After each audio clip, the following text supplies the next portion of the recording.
I had my daughter my freshman year in high school. By the time I graduated, I had 5 kids. And I knew that everything had to change. My name is Jernigan. Here's my story. I grew up in Tildenville, close to Winter Garden, but it was a little small town. Like everybody was mostly family there. We had like at least 6 of our family members, household, live in one area, so it was all us together. One do something, we all gonna do it. One fight, we all gonna fight growing up. That's how we was taught.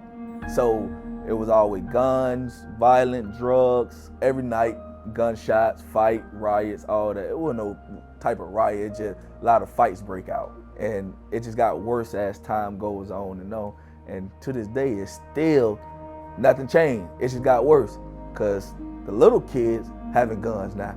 Growing up, it was hard because my dad, he always used to work. My mom, she was out doing her thing as what parents does or what grown people does. So she was never really physically there, but she took care of us.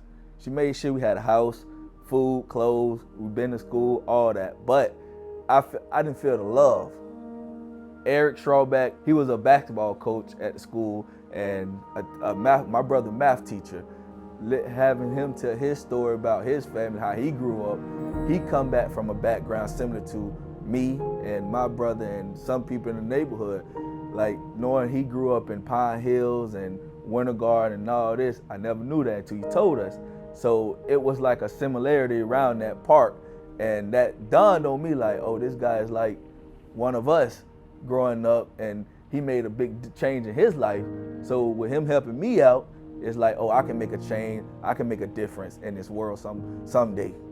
My mom, she was out with a boyfriend and me and him got into it, and I had to move back with my dad. Then my dad went to working every single night and we home alone.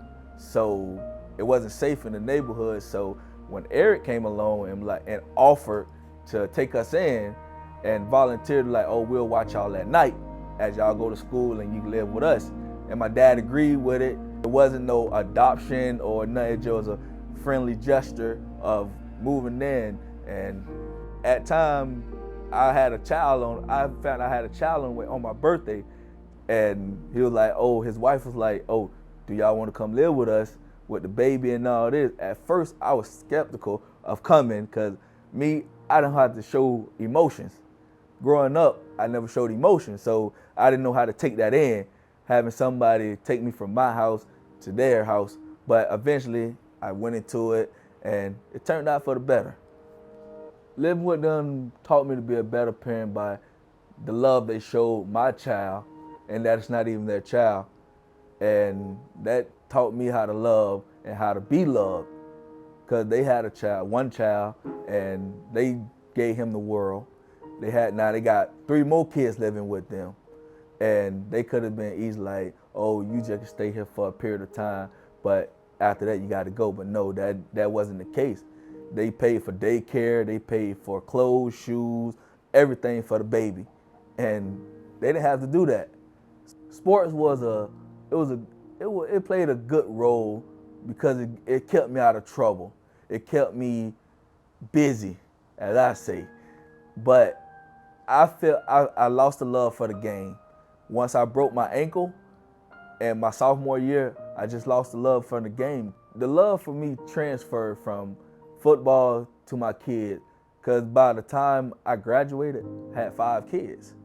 So they love me playing football to this day. They go on YouTube, they watch my videos and like, oh, that's my dad, this, that. And they're like, oh, dad, you was good. And like, only 2 of my kids ever seen me play football. And that right there, that shows me that my kids still be like, oh, that's my dad. I don't care where you at, what you doing in your life.